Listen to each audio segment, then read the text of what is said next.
A lot of people, myself obviously included, felt it wasn't in Nintendo's best interest to introduce Nintendo Switch 2 Welcome Tour as a paid software, as the entire game itself looked more like a museum tour for learning the console. Well, it seems like former Nintendo of America president Reggie Fils-Aime is in agreement.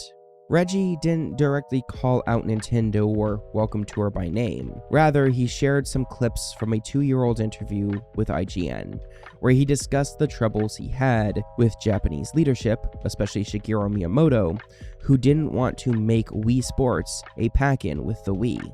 Now, obviously, it happened, and I don't think the Wii would have been such a massive success if Nintendo kept to their guns and didn't bend to Reggie's pretty reasonable request.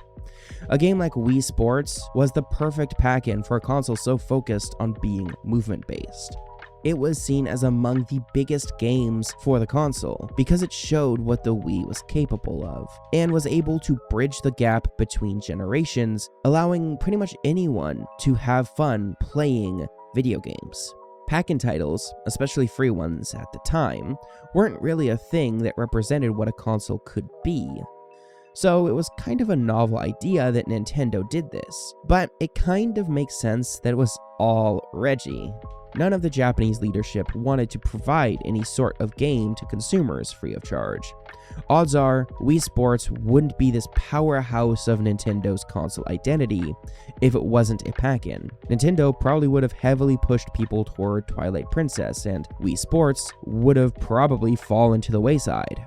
A similar situation happened with Wii Play, which came bundled with a remote. Simply put, the collection of mini-games that was on offer didn't have the connective tissue that Wii Sports had, and it would need something to spice up the deal. So in spite of pissing off Miyamoto again, Reggie suggested the minigame collection be bundled with a Wii remote, which yes, worked like a charm, skyrocketing sales for it. Basically, I think the success of the Wii in North America and the phenomenon that it was at launch can all be attributed to Wii Sports selling people on the console's movement gimmick. Now, what does Nintendo Switch 2 Welcome Tour have that lets Nintendo confidently slap a $10 price tag on it? Well, it tells you what the console is, it has many games, and they put a lot of care and work into development. I really wish I'm kidding, but Nintendo's Bill Trinen defends the price, saying that this is for people who want a deeper understanding of the console, the tech enthusiasts basically, rather than standard consumers. But really, this is more of an all-around thing, and well yes, $10 isn't an exorbitant price. Why should we as consumers pay to have a deeper understanding of what we can expect from this console going forward in terms of its features? Of course, there's a good chance we'll never fully know how Reggie feels about the Switch 2.